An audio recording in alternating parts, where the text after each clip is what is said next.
Judicial y de la Delegada Judicial del Consejo de la Judicatura, la doctora María Teresa Bernal. Le damos la más cordial bienvenida a este conversatorio jurídico. Quien va a estar a cargo es el doctor Jorge Darío Salinas Pacheco con el tema recurso de apelación en materia penal. Bienvenido. Bien, muchas gracias. Buenas tardes con todos y todos. Algunos de ustedes ya me conocen. Soy el doctor Jorge Salinas Pacheco, juez provincial de Salinas. Jorge Salinas Pacheco, juez provincial de la Sala Penal de la Corte Provincial de Justicia de Loja. Más de ello, me he desempeñado como juez adjunto en Loja y juez de la familia en Loja por 6 años. Actualmente llevo para 3 años aquí juez de la Sala Penal. Me han rogado por parte de la delegada del Consejo de la Judicatura que hagamos un conversatorio en relación a un tema de importancia que consideremos a fin de, entre abogados y la Administración de Justicia, viabilizando temas que en muchos de los casos los tenemos que sustentar en la situación jurídica de ustedes como abogados en representación de los sujetos procesales y en cuanto a uno como administrador de justicia para poder determinar cuáles son circunstancias y vacíos a veces que encontramos y que no los entendemos y en muchos de los casos encontramos dictámenes o autos o resolutivos que cuando lo leemos a veces estamos de acuerdo y a veces no estamos de acuerdo en los criterios que tenemos en cada caso en concreto. Entonces, para mí es un gusto que, como bien lo dijo la compañera, es un conversatorio. Un conversatorio que lo vamos a partir fundamentalmente en la experiencia que a mí me gusta trabajar, como también he dado conversatorios en cuanto a la Escuela de la Función Judicial, desempeñando en muchos casos venía haciendo. Entonces, me han preparado, me han solicitado que prepare un tema en relación a un tema importante que yo lo veo que encontramos bastantes falencias cuando venimos a sustentar los recursos de apelación aquí en la Administración de Justicia. Entonces, si ustedes consideran pertinente cualquier pregunta durante la sustanciación, hagámoslo con toda confianza. Vamos a entrar en una confianza de conversatorio. Cualquier momento que ustedes interrumpan y lo desarrollamos y lo vamos a responder en los mejores términos para quedar con un tema de ampliación y conocimiento. Entonces, debemos entender y empezar manifestando de la situación jurídica de qué entendemos por un recurso, el recurso de apelación. Debemos de determinar que si nos vamos a los lineamientos del Código Orgánico General de Procesos, los recursos de apelación, ustedes lo cumplen en el COGEP al momento en que lo hacen primeramente en forma oral, ¿no es cierto? Lo hacen en forma oral en el momento en que el juez dicta la sentencia, la decisión oral más bien, la decisión oral en el momento en que está resolviendo en la misma audiencia. Pronunciada la decisión oral, ustedes tienen que inmediatamente pedir la mano. No esperen que el juez les indique a ustedes tienen algo que pronunciarse al respecto. Sino, ven que ustedes que no se ha manifestado esa decisión, es en favor o en contra, no están por los lineamientos, primeramente bien pueden pedir ustedes en el momento la aclaración a la decisión. Y después pueden tranquilamente presentar el recurso de apelación en forma oral en ese momento. Estoy hablando del COGEP, que es diferencias. Hay diferencias entre el COGEP y lo penal. Para quedar claros. Una vez hecha el pronunciamiento en la situación del COGEP, ustedes como abogados les notifican por escrito. En muchos de los casos nos confiamos y manifestamos. Yo ya peleé, ya escuché la decisión oral, interpuse, dice oralmente la decisión. Hay un desarrollo de la resolución de la Corte Nacional de Justicia, incluso nos da los lineamientos, cómo debe hacerse la apelación en cuanto al recurso de apelación que como abogados debemos conocer en la 15/2017, que es muy parecida a la resolución 15/2017. Esta resolución 15/2017 es importante aplicarla dentro del Código Orgánico General de Procesos.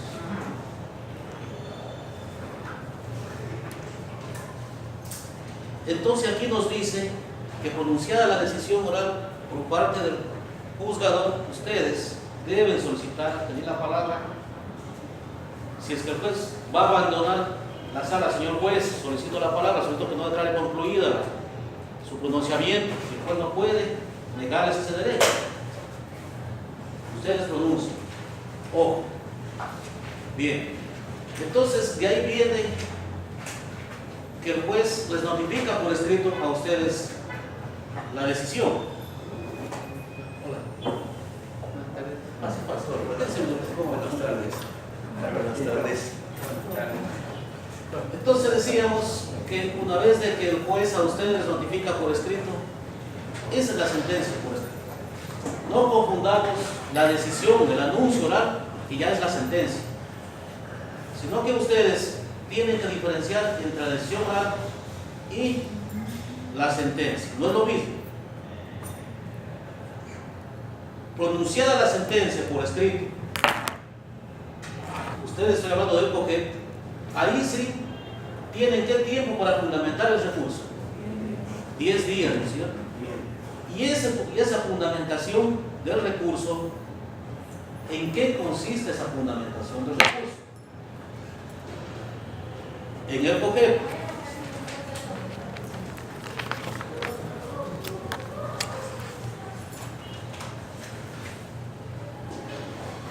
entonces partamos que tenemos esos 10 días por fundamentar ese recurso de apelación en el COGEP.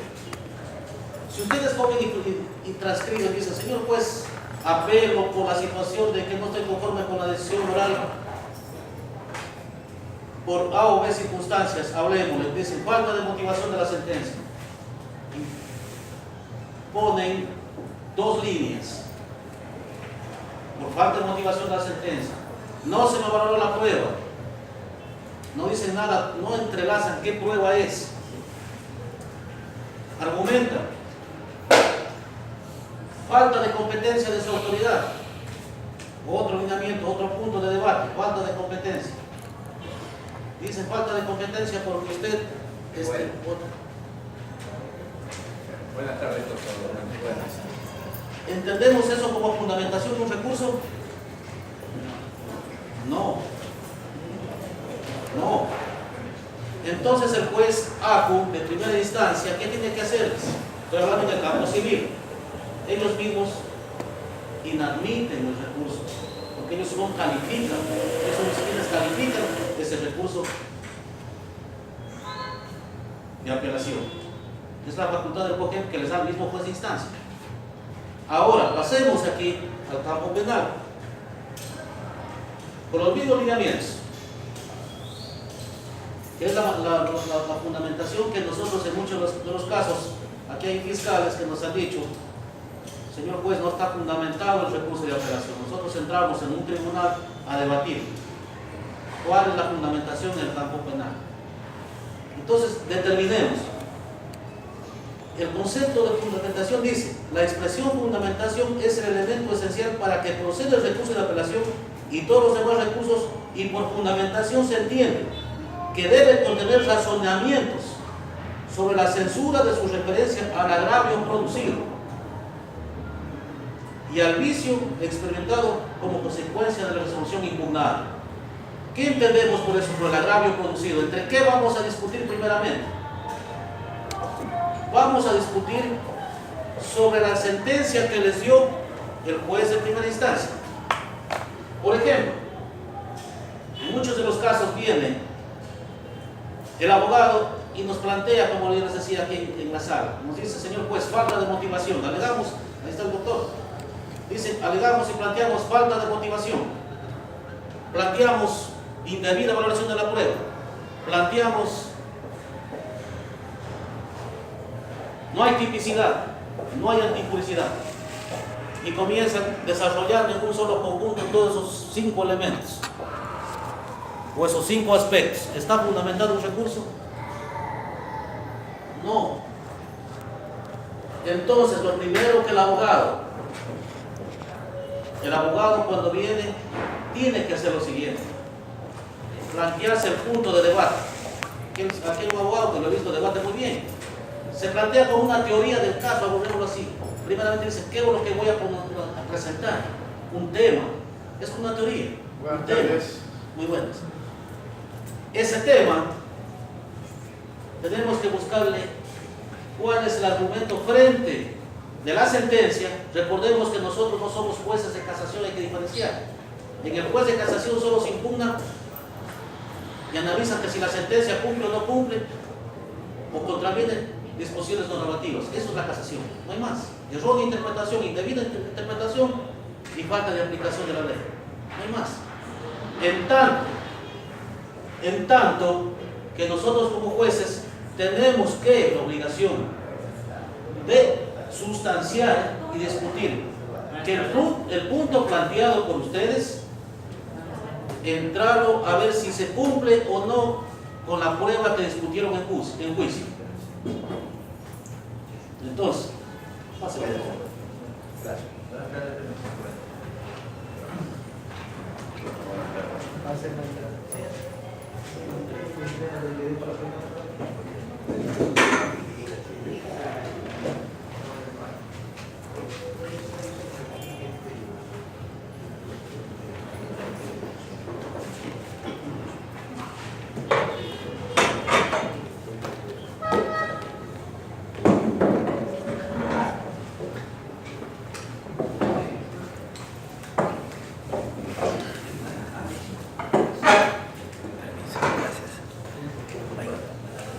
Entonces, decía que la fundamentación del recurso, en muchos de los casos, nosotros nos hemos visto en la obligación de rechazar un 30 o un 40% y no podemos entrar a analizar la sustanciación de fondo del asunto en el momento en que vienen a sustentar.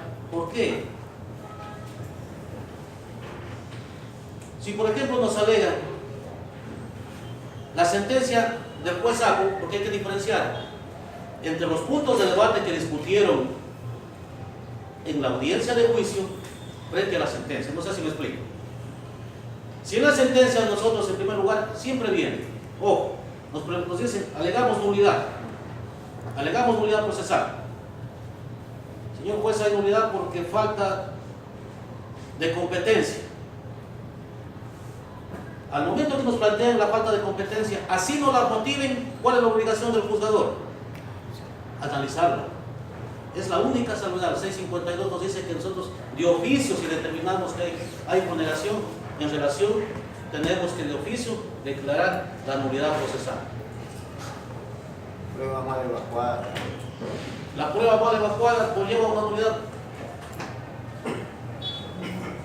O la falta que es diferente. Por ejemplo, usted le pidieron al fiscal que les haga 5 o 6 diligencias, reconocimiento, una inspección, una pericia, y el fiscal las despachó, pero no las realizaron.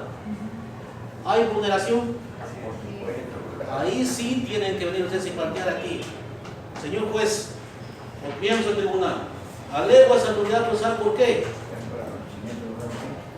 Porque me dejaron en estado de indefensión. Ojo, el 652 nos da 3 partes, el 652 nos da lugar 10, nos da solo 3 momentos o 3 fundamentos para poder declarar la nulidad. No podemos inventar más.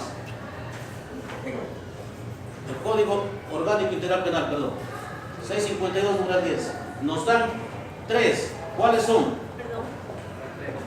Falta de competencia. Que no reúnen los requisitos.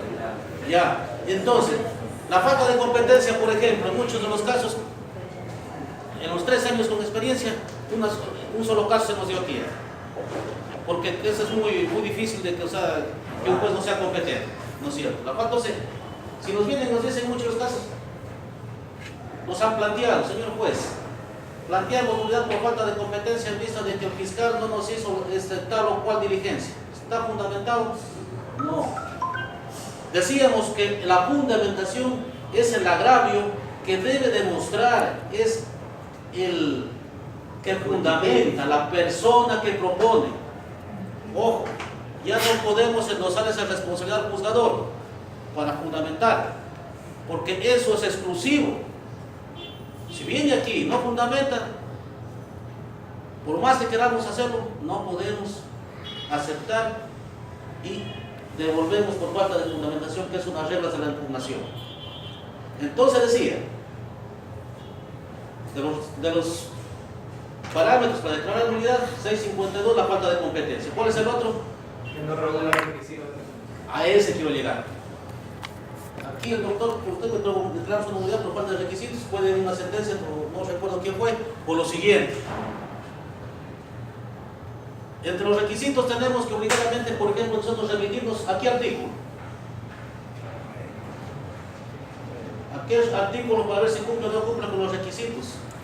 Para venir a plantearnos aquí la falta de fundamentación. Entonces, ustedes como teoría, en el momento que vienen a plantear la fundamentación, dicen, alego nulidad porque no cumple con los requisitos del artículo 622. 1, el 2, el 3, el 4, el 5, pero no pueden decir, vengo con nulidad porque no cumple con los requisitos. ¿Requisitos de qué? Tienen que ustedes identificarnos a nosotros y decirnos, señor juez, en el 622, revisemos, en la sentencia por escrito,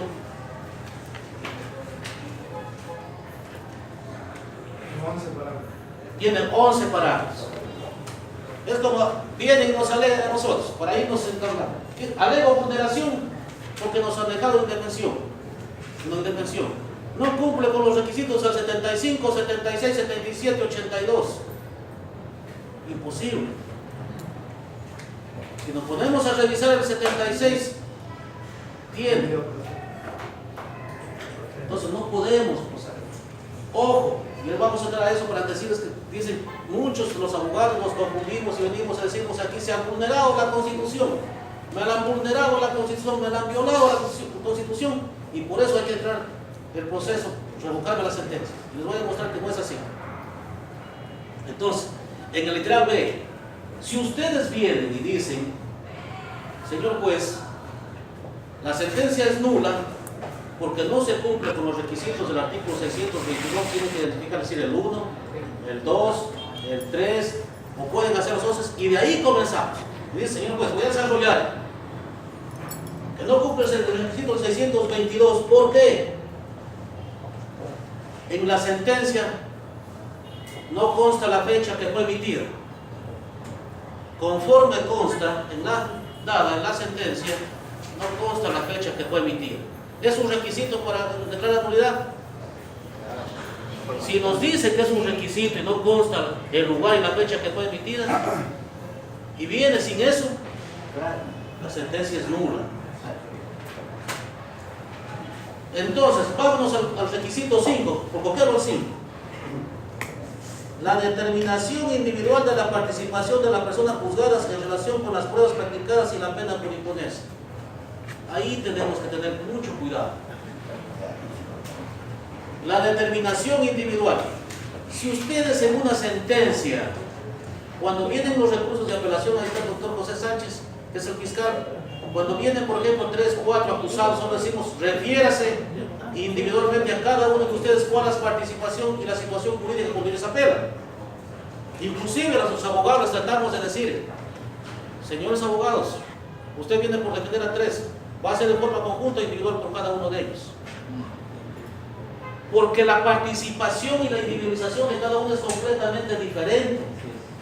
No los podemos meter el grado de participación. ¿Por qué?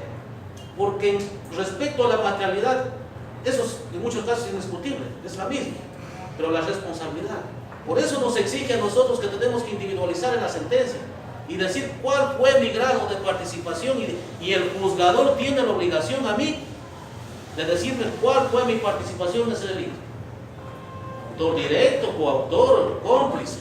Entonces estamos hablando de la apelación de la fundamentación, ¿no es cierto? Si ustedes determinan que en esa sentencia no existe, bien pueden venir a plantearnos esa nulidad por esa, y nosotros tenemos que darle respuesta y determinarles, decirles sí o no, ¿por qué? Entonces recordemos que la fundamentación del recurso parte desde el agravio, dice. Entonces yo identifico el agravio y de ahí dice, tengo que decirlo, desarrollarlo. Veamos lo que dice la fundamentación nuevamente.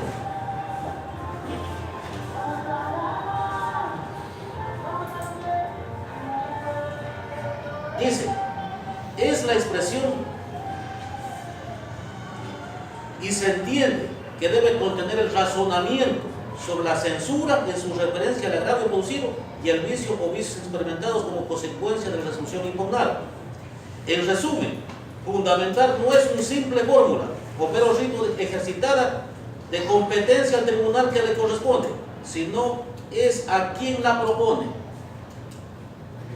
Entonces, estamos claros en la situación de que tenemos que ir, nosotros como abogados tenemos que venir con nuestro proyecto y decir, bueno, yo voy a poner 2 puntos. En muchos abogados vienen y nos dicen, señor juez, voy a hacer 3 planteamientos que en el caso dicen.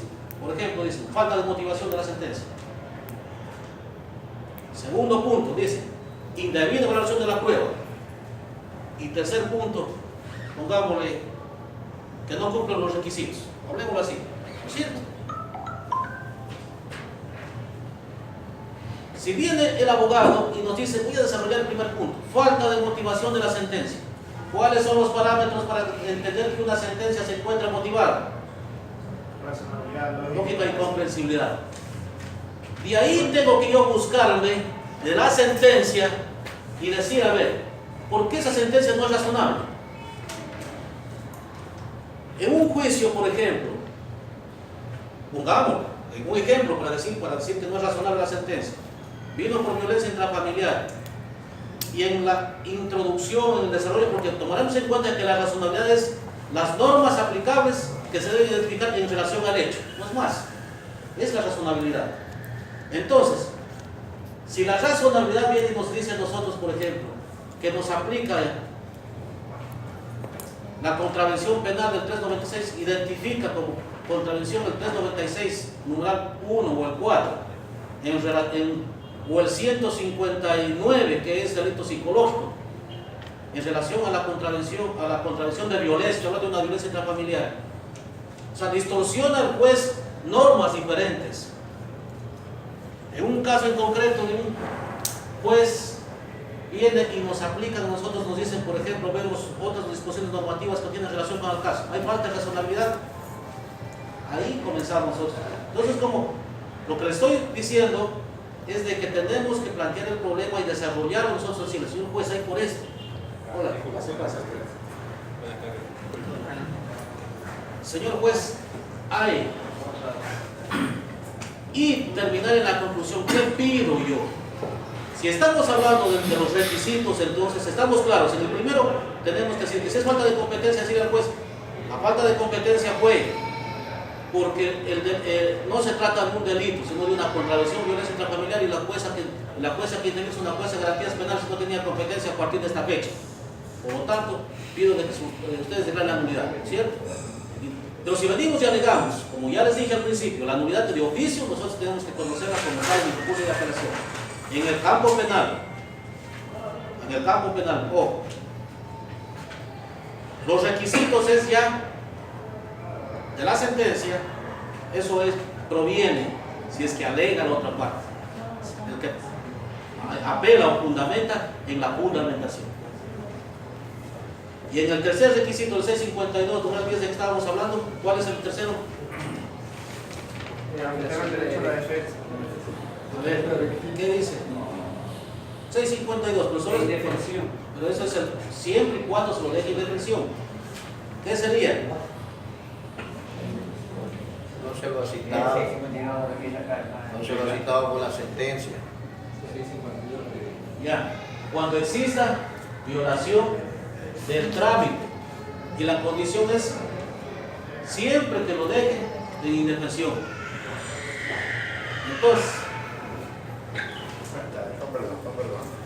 ¿cuándo hay violación del trámite y cuándo se lo deja de indefensión? Por eso en muchos de los casos, ojo, lo que uno resuelve como juez provincial no quiere decir lo que resolví aquí, que es similar a lo de acá. Ya me sirve a mí como jurisprudencia que en muchos de los casos nos han impreso lo de acá y nos dice, señor juez, usted resolvió aquí en esta sí, debe aplicar a lo mismo acá. Cada cosa tiene su particularidad, cada cosita tiene su decisión. ¿Por qué decimos en esta sí y por qué decimos en esta no? ¿O por qué decimos en esta sí y también por qué decimos en esta sí? Ahora, hay una sentencia que es vinculante para el 652, numeral 10 de la Corte Constitucional. ¿Qué nos dice esa sentencia de la Corte Constitucional? Dice,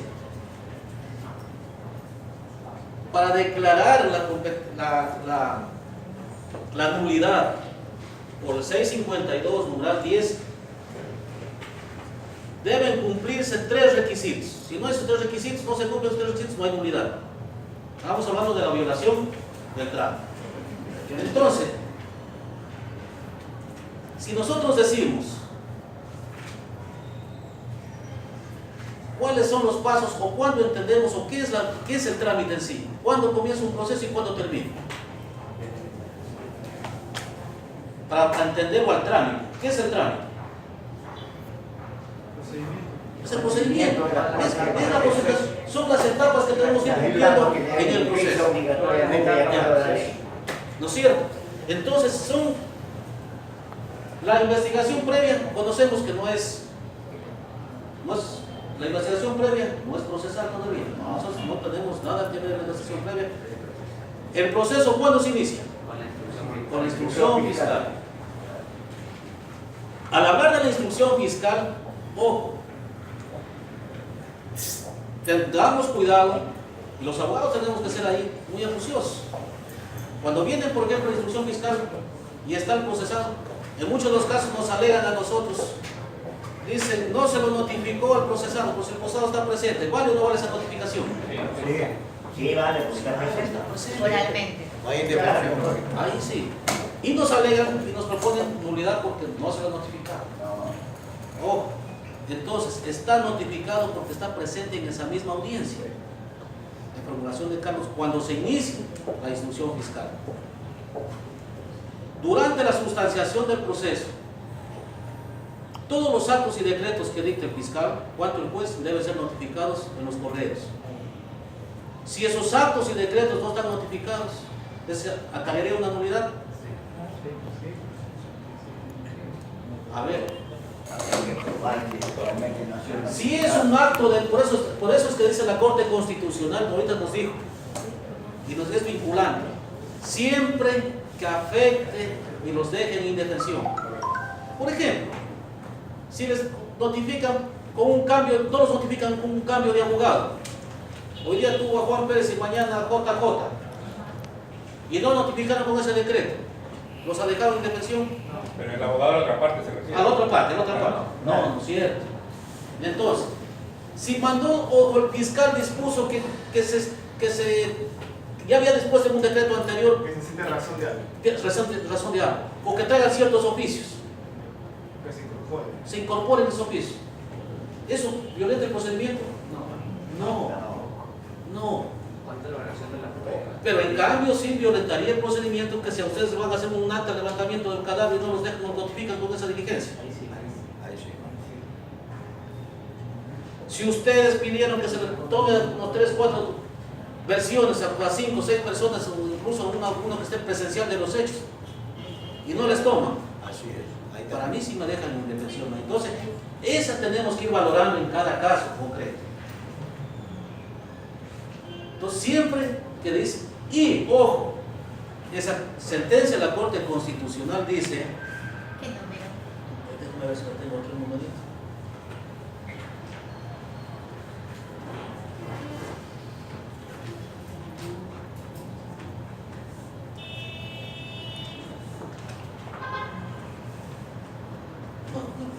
Bueno, ya le doy. Esa sentencia de la Corte Constitucional, ¿qué nos dice a nosotros? Dice, el juez, si solo determina que hay vulneración de derechos constitucionales, no puede declarar nulidad. Tiene que identificarse disposiciones normativas. Entonces, los abogados,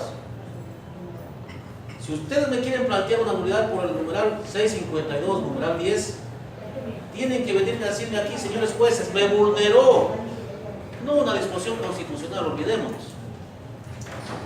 sino una disposición normativa. ¿Y qué es eso de la disposición normativa? ¿A quién nos referimos?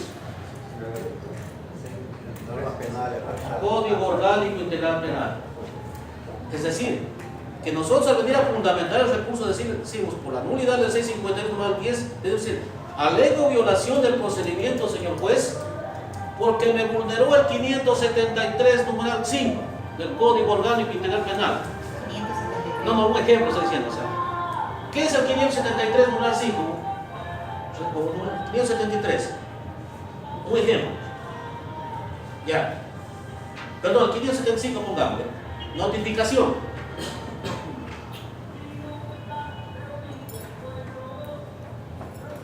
La sentencia en el recurso de apelación, que hay mucha discusión y sostenemos y creemos de que se ha superado aquí en Machala esa situación ya.